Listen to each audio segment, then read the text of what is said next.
है। नमः सोमार्धधारिणे कावेरिकानर्मदयो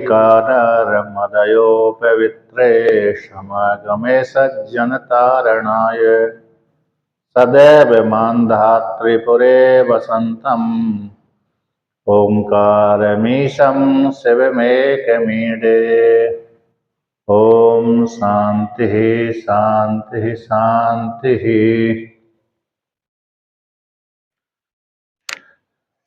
यहाँ पर अर्जुन ने प्रश्न किया भगवान श्री कृष्ण से कि जो सगुण की उपासना करते हैं और जो निर्गुण की उपासना करते हैं उनमें से किसको योग वित्तमा कहते हैं? कौन है? सगुण वाले श्रेष्ठ हैं कि निर्गुण वाले श्रेष्ठ हैं? योग वित्तमा, योग में कुशल, परमात्मा के साथ जुड़ने में कुशल कौन है? अव्यक्त अक्षर की उपासना करने वाले श्रेष्ठ हैं अथवा जो भक्त आपका सगुण परमात्मा का निरंतर चिंतन करने वाले वो श्रेष्ठ हैं? इन दोनों के मध्य में कौन श्रेष्ठ हैं? ऐसा प्रश्न कर दिया। ऐसा प्रश्न करने के पश्चात भगवान उत्तर देते हैं। पहले सगुण को लेकर के देते हैं, फिर बाद में निर्गुण को लेकर के देते हैं। मय्येवा मया वेश्य मनो इमाम नित्ययुक्ता उपासते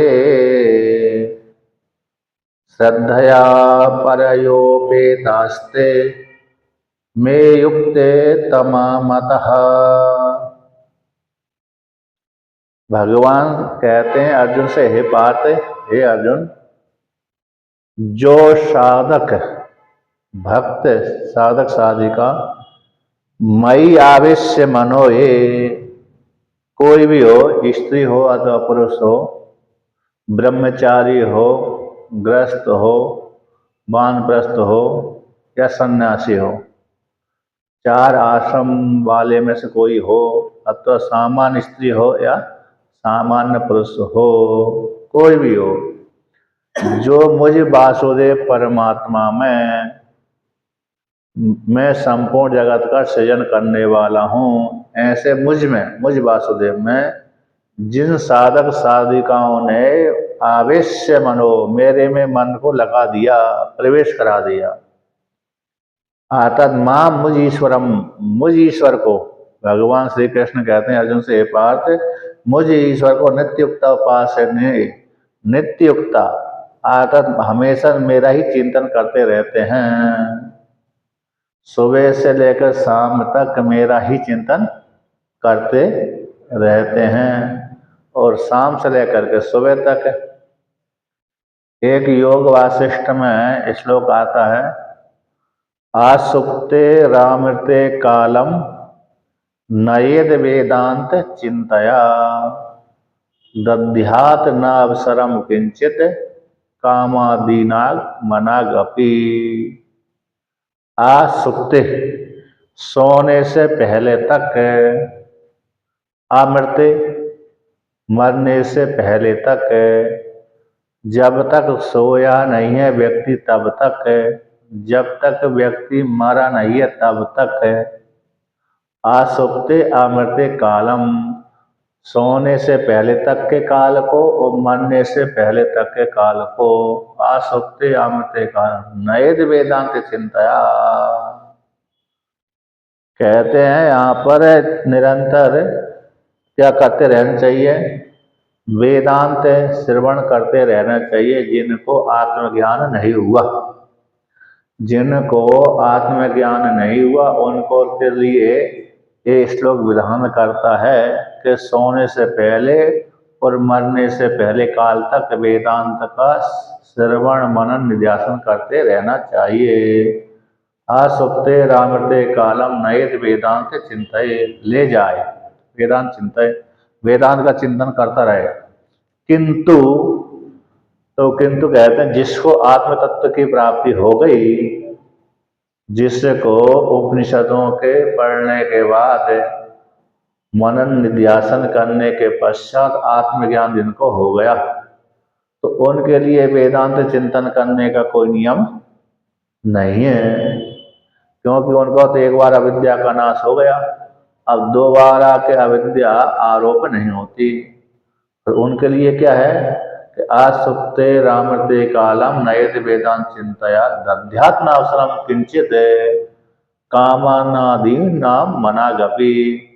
वेदांत के चिंतन करने से जिनको आत्म तत्व की प्राप्ति हो गई है, ऐसे साधक साधिकाओं को, ऐसे विद्वानों को सोने से पहले काल तक, मरने से पहले काल तक दध्यात्म अवसरम किंचित किंचित मात्र भी मनागपि, थोड़ा सा भी काम आदियों को अवसर प्रदान न करे, क्योंकि व्यक्ति ने अवसर प्रदान किया फिर उसी में लग जाता है।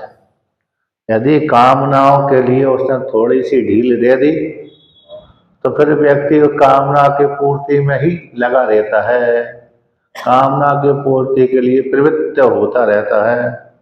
इसलिए सावधान कर देता है ग्रंथ कि सोने से पहले तक और मरने से पहले तक किसी भी प्रकार की कामनाओं को अवसर न दे, यानी मन में कोई भी कामना उठने न दे। ज्ञान होने वाले विद्वान के लिए, अब जिसको ज्ञान नहीं हुआ तो उसके लिए भी यही है, जिसको ज्ञान नहीं हुआ उसके लिए तो कामनाओं को अवसर न दे और निरंतर चिंतन करता रहे, क्योंकि ज्ञान नहीं हुआ इसलिए ज्ञान की प्राप्ति के लिए निध्यासन अनिवार्य होता है और मनन भी अनिवार्य, निध्यासन भी अनिवार्य है। किंतु जिनको ज्ञान हो गया है उनके लिए तो अब निध्यासन करने की आवश्यकता नहीं रहती, वेदांत पढ़ने की आवश्यकता नहीं रहती। पढ़ता है वो बात अलग है, समय पास करता है वो बात अलग है, मनन करता है वो बात अलग है, निध्यासन करता है वो बात अलग है, क्योंकि ज्ञान हो गया, श्रवण मनन मनन निध्यासन करने की आवश्यकता वो उसको नहीं है। अब तो समय पास करने के लिए, समय व्यतीत करने के लिए भली श्रवण करता रहे, मनन करता रहे, निध्यासन करता रहे, पढ़ता रहे, पढ़ाता रहे, उपदेश करता रहे, सुनता रहे उपदेशों को और सुनाता रहे, ये वो तो उसका समय पास है इसका विद्वान का, क्योंकि प्रारब्ध भोग भोगने के लिए ये करता रहता है। किंतु इसमें विधि नहीं है कोई भी, दध्यात ये विधि ज्ञानी के लिए नहीं आती। अतः ज्ञान होने के पश्चात श्रवण आदि की कोई आवश्यकता नहीं रहती, क्योंकि ज्ञान होने से पहले तो नियम है, अवसर होता है श्रवण करें, मनन करें, निध्यासन करें। अब ज्ञान हो चुका श्रवण मनन निध्यासन के माध्यम से, फिर कोई नियम उसके पास में नहीं रहता, कोई विधि नहीं रहती, फिर तो ज्ञान स्वरूप में अवस्थित होता है। लेकिन उसके लिए शास्त्र कहता है कि न दद्यात किंचित कामादीना मुनाफी, फिर उस विद्वान के लिए थोड़ा सा भी कामनाओं का अवसर न दे। जीवन मुक्ति के आनंद के लिए, किसके लिए? जीवन मुक्ति के आनंद की प्राप्ति के लिए कामनाओं को अवसर प्रदान न करे, कामनाओं के मन संकल्प विकल्प न करे, सामान्य सहज अवस्था में रहे, सामान्य सहज अवस्था में रहे। उत्तम सहजावस्था, मध्यमा ध्यान धारणा, कनिष्ठ शास्त्र चिंता च, तीर्थ यात्रा अधमा अधमा। जो सामान्य स्थिति सहज अवस्था, यानी विद्वान ब्रह्मवेत्ता अपनी सहज अवस्था में रहता है। तो सहज अवस्था क्या होती है? मैं ब्रह्म हूँ, यही सहज अवस्था है, मेरे से भिन्न कोई दूसरा ब्रह्म है ही नहीं है। तो उत्तमा सहजावस्था, मध्यमा ध्यान धारणा कहते हैं, ध्यान धारणा यानी आत्मा का बार बार एक ही आवृत्ति करना, ध्यान करना, चिंतन करना, ये मध्यम अवस्था कहलाती है। उसमें मन को लगाया जाता है, आत्मा में मन को लगाया जाता है। तो मध्यम कोटि की आती है, मध्यम ध्यान धारणा मध्यम कोटि की। कनिष्ठा शास्त्र चिंता था, तो ध्यान से नीचे शास्त्र का चिंतन, क्योंकि शास्त्र का चिंतन नहीं करेगा तो ध्यान की योग्यता भी नहीं आएगी।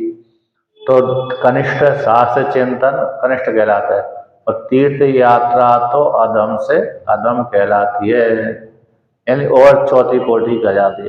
तीर्थ यात्रा के माध्यम से शुभ संकेत प्राप्त होते रहते हैं, शुभ विचार मन में आते रहते हैं, शुद्ध अंतर्गण होता रहता है। इसी तीर्थ सेवन नीचे की सीढ़ी है, तीर्थों का सेवन है सबसे नीचे की सीढ़ी है।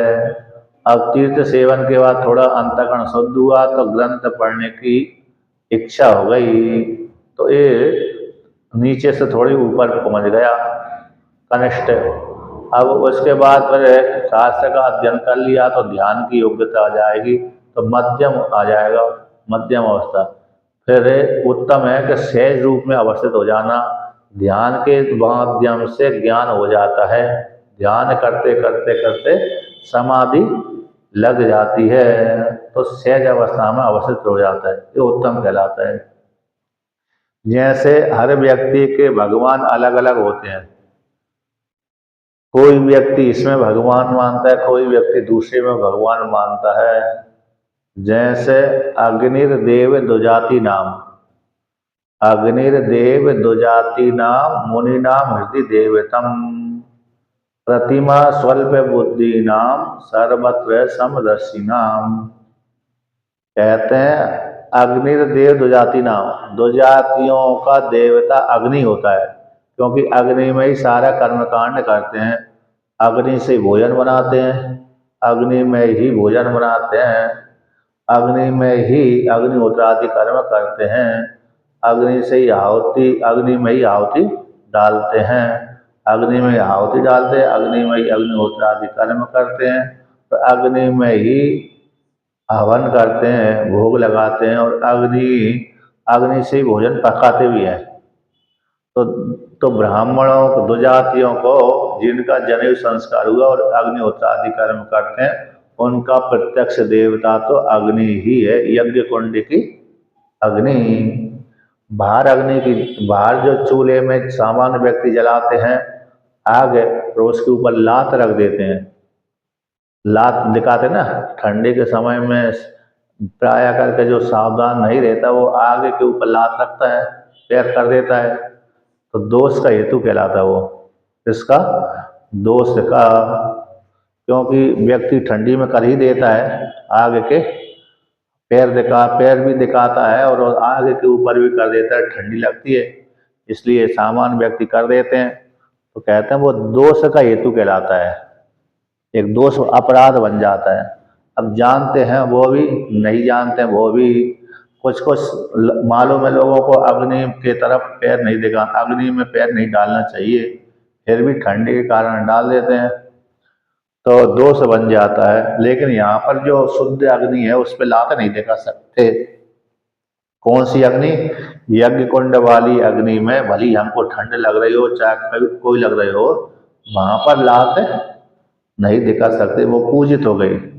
जो अलाव वाली अग्नि होती है, चबूतरा के ऊपर अलाव, चौराया आदि पे, में से उस अग्नि पे हर कोई लात पैर दिखा देते, लात दिखा देता है, उसके ऊपर लात भी रख देता है ठंडी के कारण। तो उस अग्नि में तो कोई ठीक है, सामान हो गई, पूजित नहीं है, फिर भी नहीं दिखाना चाहिए, फिर भी अग्नि के ऊपर लात नहीं रखना चाहिए। लेकिन यज्ञ कुंड वाली तो अग्नि वहां पर पूजित होती है, उस पर नहीं दिखाना चाहिए, यदि दिखाते तो अपराध बनता है। तो दो जातियों का जिनको जनेऊ संस्कार हुआ उनको दो जाति बोलते हैं, तो उनका देवता तो अग्नि है। अग्निर्देव दो जाति नाम मुनि नाम हृदय देवतम, और मुनियों का देवता कहाँ होता है? हृदय में रहता है। हमारा बुद्धि रूप हुआ है यहाँ पर मुनियों का देवता, क्योंकि वो मुनि हृदय में ध्यान करते रहते हैं, चिंतन करते रहते हैं, तो उनका देवता हृदय में रहता है। प्रतिमा स्वल्प बुद्धि नाम, सामान्य जो स्त्री और पुरुषों का देवता कहाँ रहता है? तो प्रतिमा में बैठा हुआ है।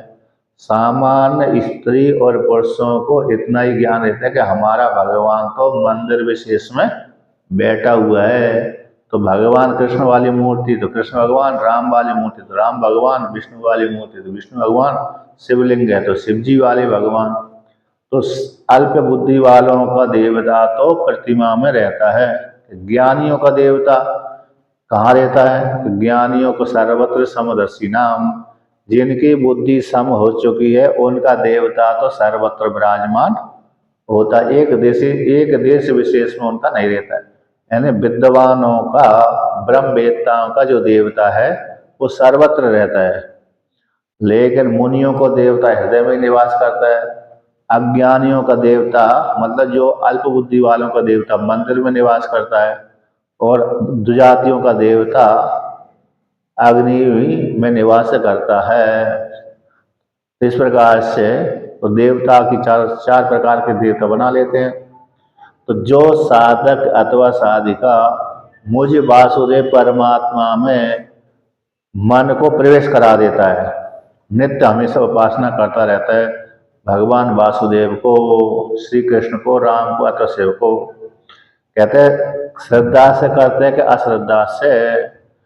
कहते श्रद्धा से करना चाहिए। परा और श्रद्धा में भी परा शब्द लगा दिया भगवान ने। परा पराया श्रद्धया, उत्कृष्ट श्रद्धा शब्द। एक सामान्य श्रद्धा, मध्यम श्रद्धा और उत्कृष्ट श्रद्धा।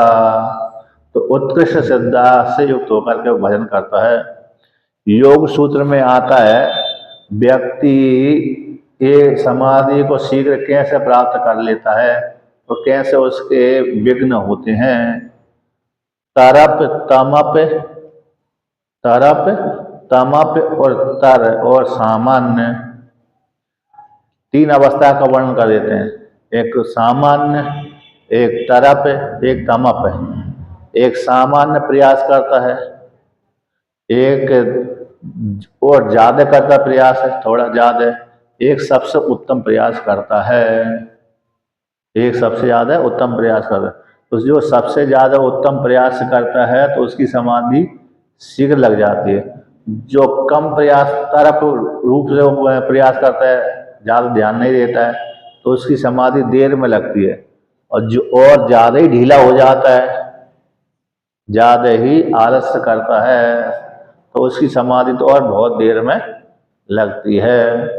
तो योग सूत्र विघ्न को लेकर के भी, साधना को लेकर के, साधना को लेकर के भी आता है और विघ्न को लेकर के भी आता है। किसी का एक सामान्य विघ्न होता है तो सामान्य रूप से ज्यादा विक्षोभ नहीं पैदा करता है। एक को तरफ रूप से विघ्न आते हैं, ज्यादा विक्षेप पैदा कर देते हैं, व्यक्ति साधक के मन उद्विग्न कर देते। एक तमप विघ्न आते हैं, तो वो तमप विघ्न आते हैं तो भयंकर उसको साधना में मन लगने ही नहीं देते। जैसे कोई साधना करने बैठा और बैठते ही उसके मन में खराब खराब विचार उत्पन्न हो जाते हैं। अतः कहीं रोग पैदा हो गया, कहीं चींटी काटने लगी, कहीं रोग पैदा हो गए, कहीं ठंडी लग रही, कहीं गर्मी लग रही इत्यादि, वो उसको करने ही नहीं देते। तो ये ज्यादा विघ्न हो गया, रोग तो और ज्यादा ही हो गया। रोग के कारण व्यक्ति योग नहीं कर सकता, चित्त को एकाग्र नहीं कर सकता। एक ज्यादा दुखतम, दुखतम विघ्न है, दुखतर, दुख है, दुखतर, दुखतम, इनको विघ्न बोलते हैं।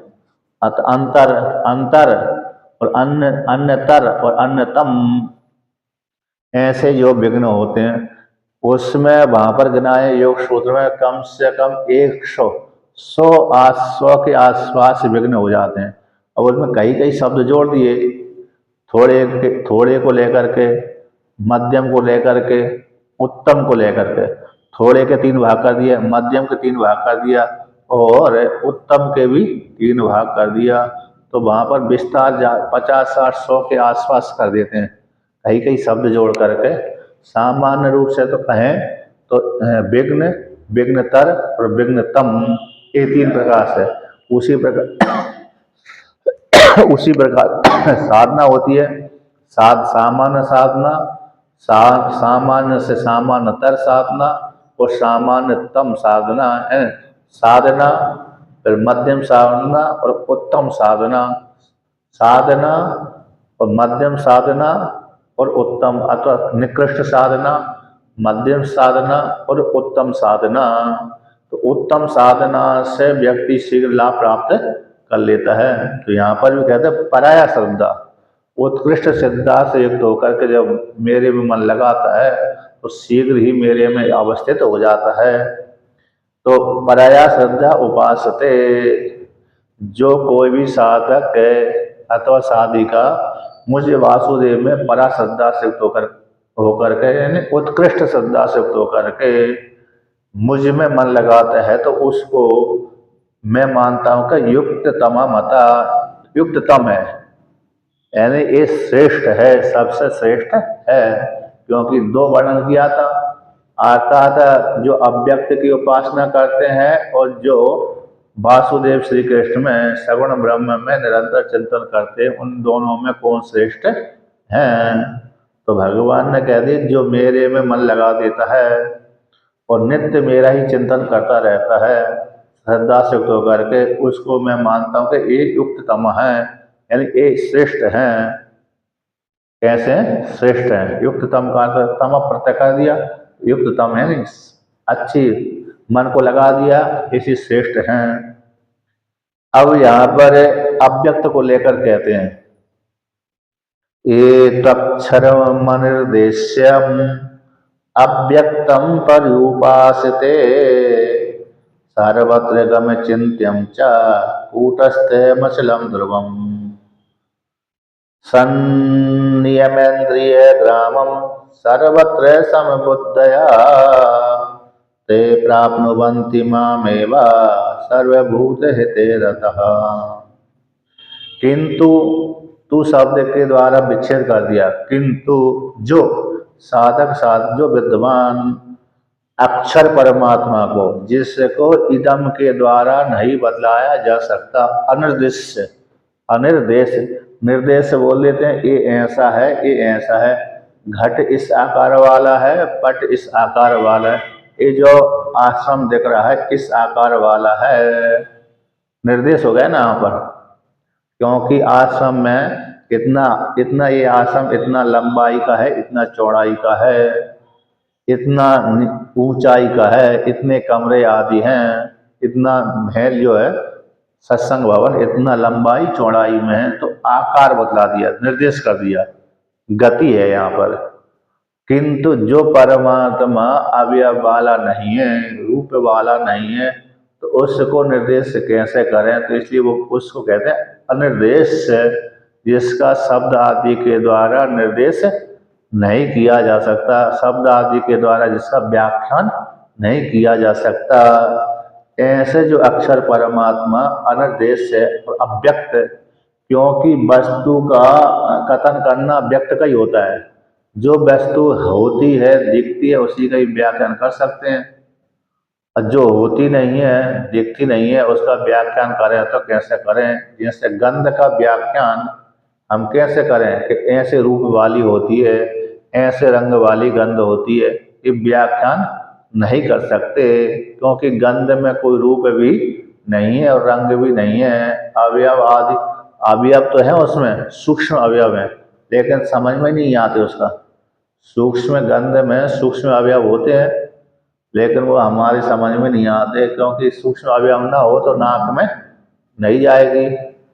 ये सूक्ष्म अवयव होते हैं लेकिन उसका रूप नहीं होता, इसलिए रूप ना होने के कारण वो दिखते नहीं है। गंध बह तो रही है, हम यहाँ से बहती रहती है गंध, पुष्प यदि पास में रखा हुआ है, इत्र यदि पास में रखा हुआ है तो उसकी गंध आती रहती है।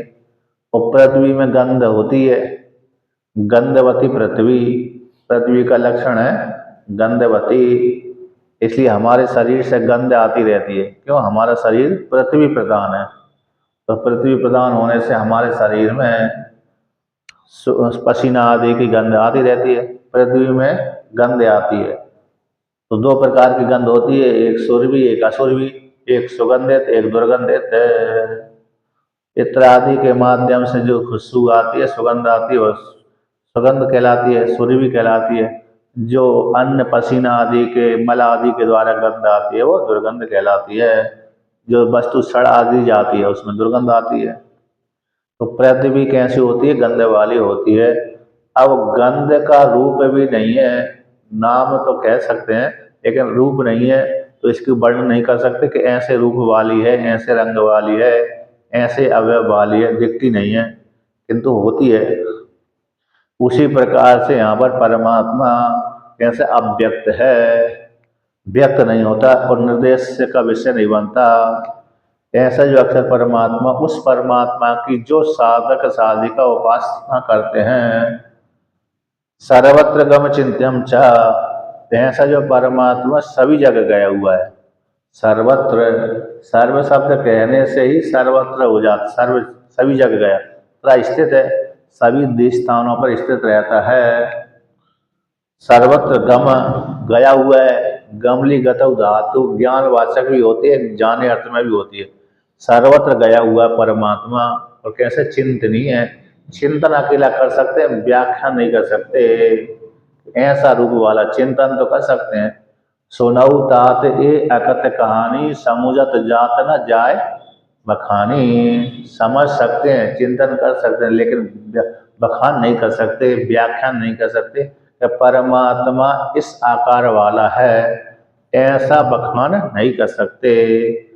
इतना बड़ा है, इतना छोटा है, इतना चौड़ाई में है, इतने लंबाई में है, ऐसा बखान व्याख्यान परमात्मा के विषय में नहीं कर सकते।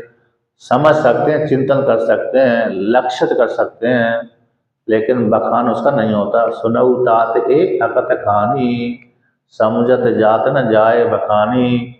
अकथ नहीं है, अकथ जिसका कथन नहीं किया जा सकता, ऐसे अकथ हो गई कहानी। समझ सकते हैं लेकिन बखान नहीं कर सकते। ऐसा जो परमात्मा है सर्वत्र गया हुआ है, सर्वत्र गम चिंत्य, चिंतन कर सकते हैं। चिंतन नहीं करेंगे तो आएगा ही नहीं। और कहते हैं,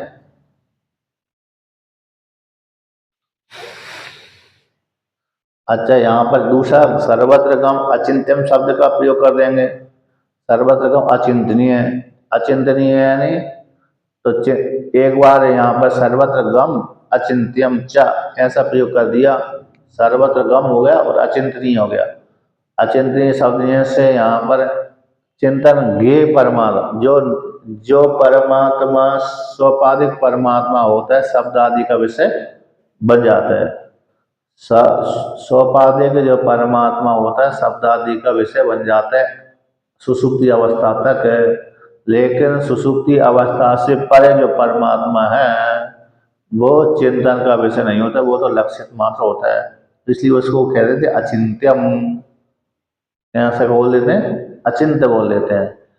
चिंतन हो गया, सोपाधिक हो गया, अचिंत हो गया, सोपाधिक से रहित है, उपाधि से रहित है।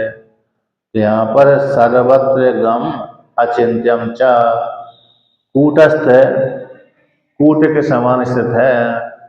अब कूट कह दिया, जैसे लोहार के पास में हम जाते हैं तो नीचे लोहा रहता है, तो लोहा वो एक जैसा रहता है, उसके ऊपर कितना ही लोहा को कूटो, गर्म करके उसके ऊपर कितना ही लोहा कूटते रहो, लेकिन उसका बनना बिगड़ना कुछ भी नहीं होता।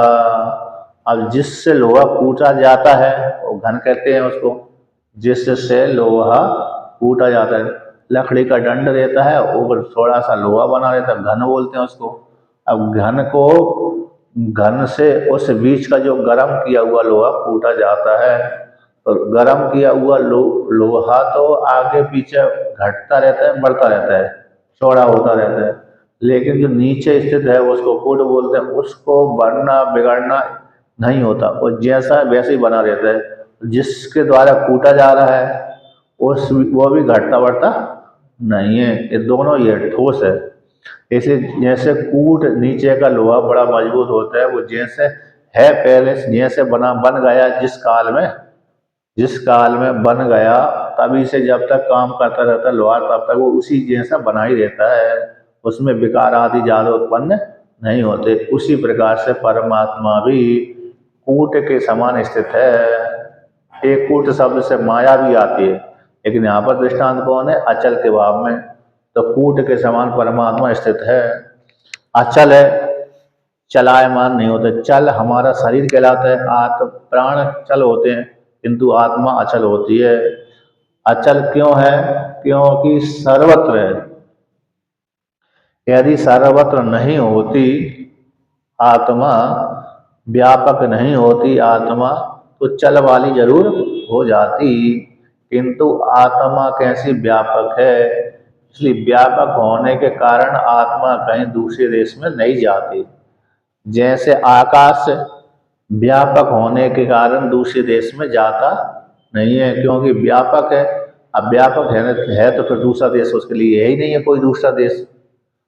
परिच्छिन्न होता तो उसके लिए तो कोई दूसरा देश बना होता, किंतु आकाश व्यापक है, व्यापक है तो उसके लिए कोई दूसरा देश है ही नहीं है।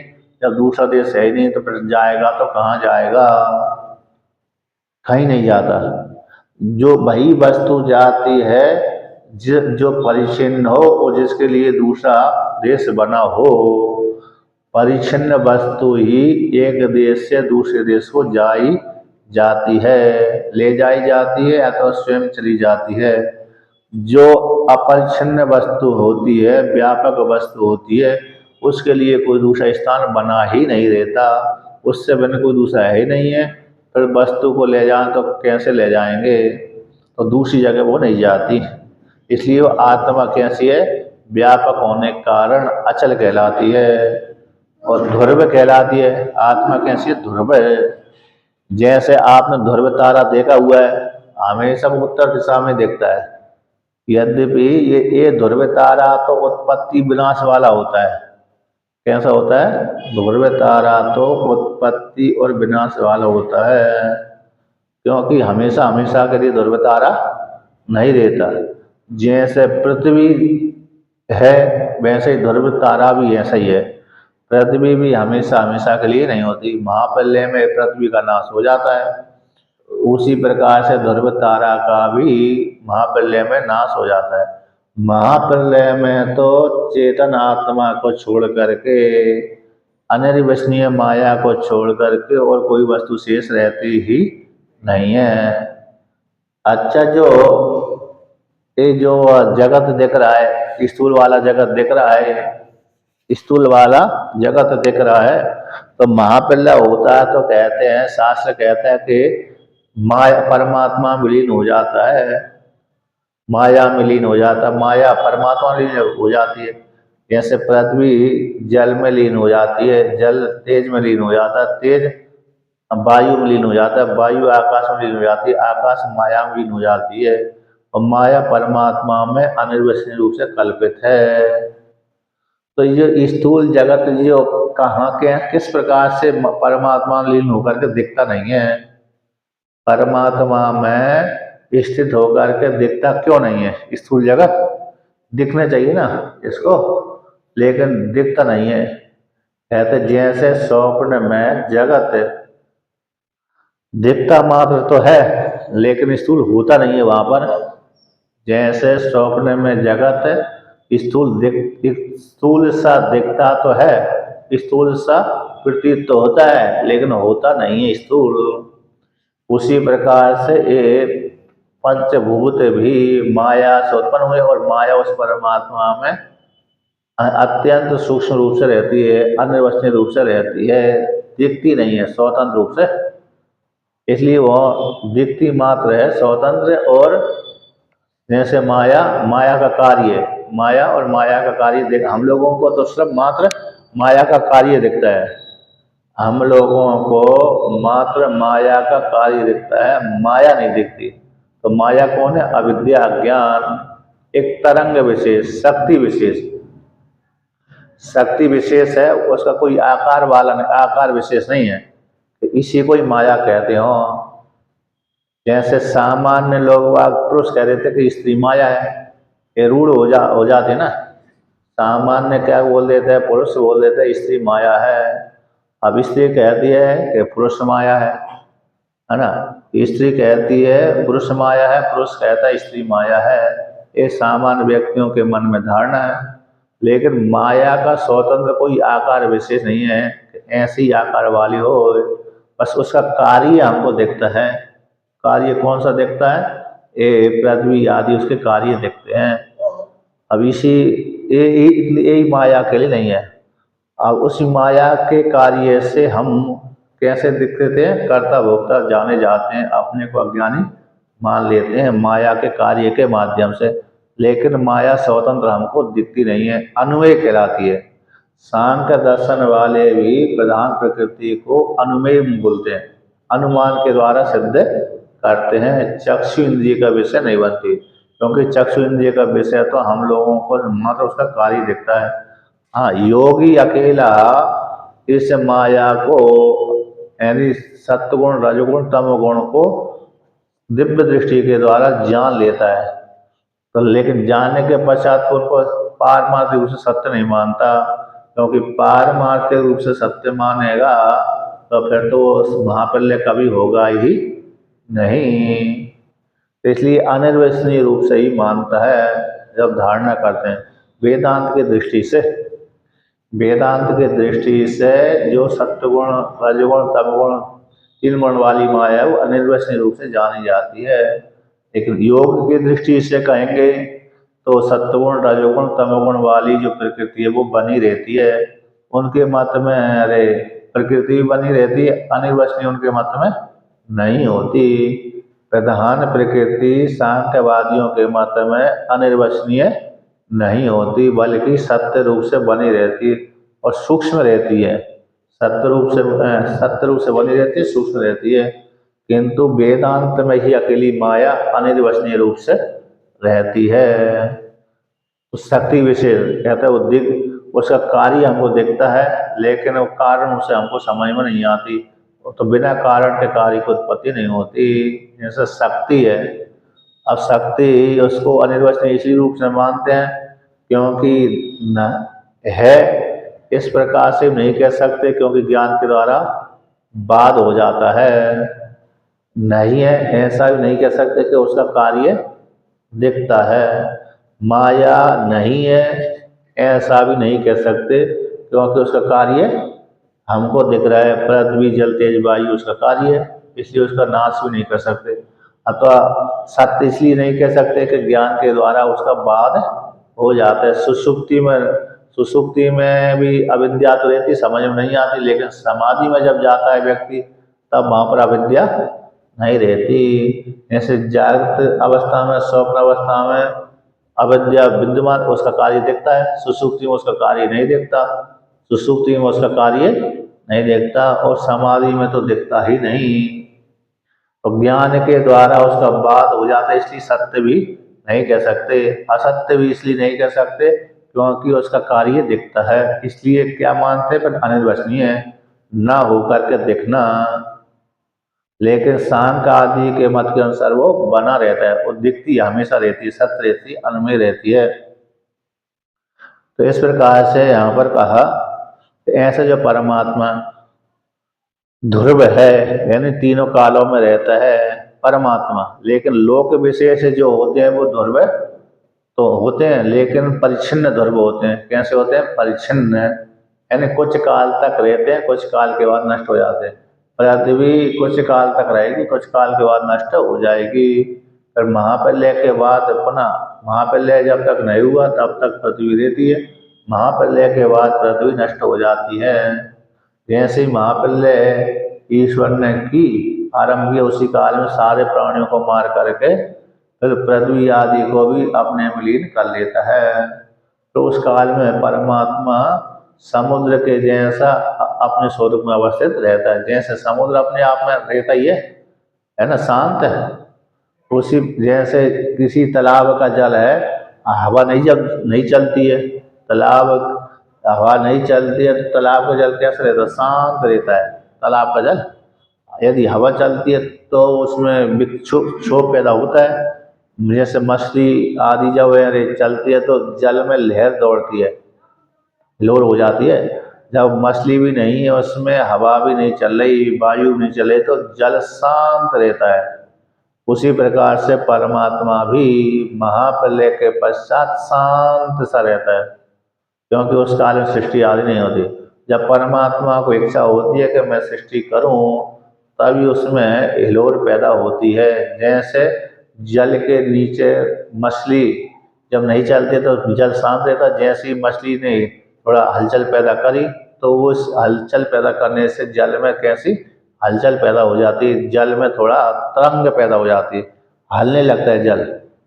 शांत जो जल था मछली के चलने से वो जल में हलचल क्रिया हो जाती है, वो हलचल क्रिया होना ही सृष्टि चालू हो जाना है। जल में जैसे मछली के द्वारा हलचल क्रिया हुई उससे जल हलचल हो गया, वो हलचल ही वेदांत में सृष्टि आरंभ हो जाता है। जब मछली अपने सोई रहती है तो शांत जल रहता है, तो शांत जल रहना ही फिर क्या हो जाता है, महाप्रलय कहलाती है। उस काल में परमात्मा अपने स्वरूप से अवस्थित रहता है। तो ऐसा जो अव्यक्त है कहते हैं संनियमेंद्रिय ग्रामम, सम्यक रूप से नियमन कर लिया है इंद्रिय समुदाय को, जिसने ग्राम बोलते हैं समुदाय को, इंद्रिय समुदाय को, 5 ज्ञानेन्द्रिय को, 5 कर्मेंद्रिय को, अंतःकरण को, जिस साधक साधिका ने रोक लिया, सम्यक रूप से रोक लिया, अच्छी प्रकार से, यानी मन में किसी प्रकार के संकल्प विकल्प उठने नहीं देता साधक साधिका, और इंद्रियों को भी विषय भोग के लिए छूट नहीं देता। भोजन आदि तो करेगा व्यक्ति, ऐसा ना भोजन आदि करना ही बंद कर दे, ऐसी बात नहीं है। यदि भोजन आदि करना ही बंद कर दे तो मर ही जाएगा जल्दी, साधना ही सिद्ध नहीं होगी। तो साधना की सिद्धि के लिए व्यक्ति को भोजन तो अनिवार्य करना ही पड़ता है।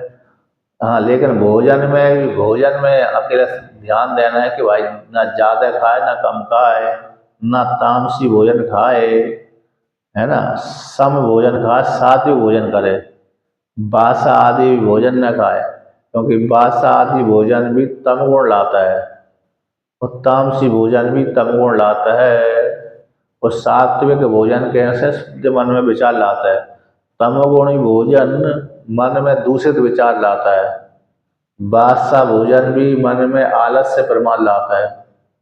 जैसे पहले बहुत से व्यक्ति बासा बासा भोजन करते थे, अभी भी करते हैं बासा, रात की बची हुई भोजन सुबह खाते हैं उनको बासा बोल देते हैं। रात्रि व्यतीत होने वाले भोजन को ही बासा कहते हैं।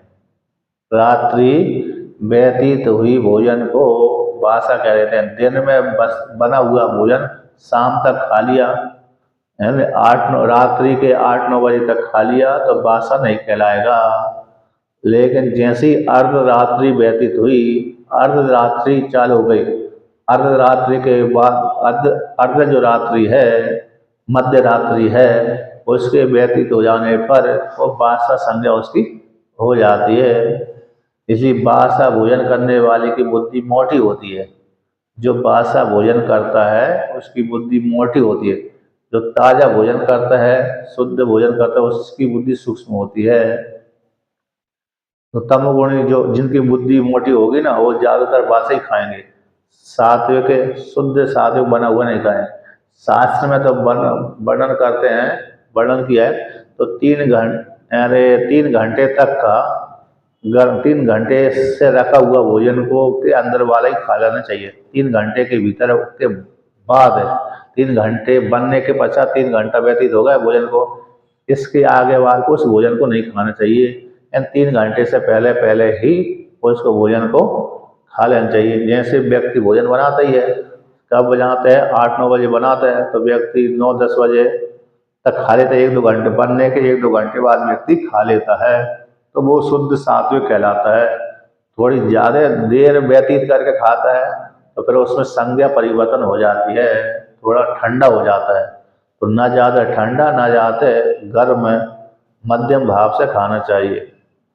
और कभी कभी 6-6 घंटे बाद खाता है व्यक्ति, बना लिया अभी शाम को खाता है, तो वो उसमें थोड़ा सा दोष आ जाता है, फिर भी ज़्यादा दोष नहीं है, थोड़ा दोष आ जाता है। लेकिन रात्रि से व्यतीत हो जाने के पश्चात तो खाना ही नहीं चाहिए बासा। यदि खाता है तो तमोगुणी कहलाता है। निशा में अर्धरात्रि को नहीं खाना चाहिए, कि निशाचर व्यक्ति, निशाचर ही रात्रि को खाते हैं। कौन खाते हैं? निशाचर। रात्रि को भोजन करने वाले को निशाचर बोलते हैं। यानी 9-10 बजे तक तो खा सकते हैं, इसके बाद नहीं खाना चाहिए। 10-11-11-12 के बाद 3 बजे के बीच में भोजन करने का निषेध करते हैं। इतने भोजन को निशाचर बोलते हैं। तो ज़्यादातर व्यक्ति, शहरों में रहने वाले व्यक्ति निशाचर जैसा ही भोजन करते हैं, क्योंकि नौकरी करके आते हैं, नौकरी उनकी कैसे 12-1 बजे तो उनके दुकान खुलती है और रात को 12-1 बजे बंद करते हैं। रात को 12 बजे तो 9 बजे 10 बजे बंद करेंगे। 10 बजे बंद किया तो फिर घर में अब पहुँचते पहुँचते 11-12 बज जाते हैं। फिर बनाती उनकी पत्नी आदि भोजन बनाती है, अर्ध रात्रि को खाते हैं, तो निशाचर कहलाते हैं, रात्रि को भक्षण करने वाले। शहरों में होता है, देहात में तो नहीं होता है, क्योंकि देहात वाले तो जल्दी खा जाते हैं, लेकिन शहर वाले सुविधा ज़्यादा मिलती है, और जहाँ पर ज़्यादा सुविधा मिलती है वहीं लेट होता है, जहाँ पर कम सुविधा मिलती है वहाँ पर जल्दी होता है। ऐसे जहाँ पर बिजली नहीं होती है वो सारे व्यक्ति दिन दिन में खा कर सो जाता है, फुर्सत हो जाते हैं। रात बिजली है नहीं है, तेल जलाना पड़ेगी, कीड़े मकोड़े आएंगे, इसी जल्दी जल्दी खा करके फुर्सत हो जाओ। तो इस प्रकार से, और जहाँ पर सुविधा है कि भाई बिजली तो जाने वाली है नहीं है, चलो खा लेंगे, आधी रात को खा लेंगे, मध्य रात को खा लेंगे इत्यादि। तो यहाँ पर कहते हैं सन आकात जिस साधक साधिका ने इंद्रिय समुदाय को रोक लिया, सर्वत्र समुदया, कहते बुद्धियों को सभी जगह लगा दिया, भेज दिया, यानी सर्वत्र सम बुद्धि उसकी होगी। बुद्धि में एक कम छोटा है, एक बड़ा है, एक छोटी आत्मा है, एक बड़ी आत्मा है, एक चेतन अच्छा है, एक चेतन खराब है, ऐसी बुद्धि उसके मन में नहीं जागृत होती, बल्कि सारे प्राणियों के भीतर एक ही चेतन आत्मा विराजमान है। पशु में भी वही चेतन आत्मा विराजमान है, पक्षी में वही चेतन आत्मा विराजमान है, मनुष्यों में वही चेतन आत्मा विराजमान है, और देवता आदि में वही चेतन आत्मा विराजमान है। ऐसी बुद्धि जिनकी है, तो ते ऐसे जो ते वे साधक साधिका विद्वान प्राप्तवंती मामेव सर्वभूत हिते रता, सारे भूतों के लिए हित करने में जो रत रहते हैं, जीव का किसी न किसी प्रकार से कल्याण हो जाए, उन्हीं को बोलते हैं सर्वभूत हिते रता। जीव अपने स्वरूप को जान ले, जीव अपने किसी कर्म के माध्यम से, उपासना के माध्यम से अथवा ज्ञान के माध्यम से जीव अपना कल्याण कर ले, किसी प्रकार से कल्याण कर ले, कर्म उपासना ज्ञान के माध्यम से। ऐसी मन में भावना जिनकी बैठी रहती है और दूसरे के गलत नहीं सोचते, ऐसे व्यक्ति सर्वभूति रता कहलाते हैं।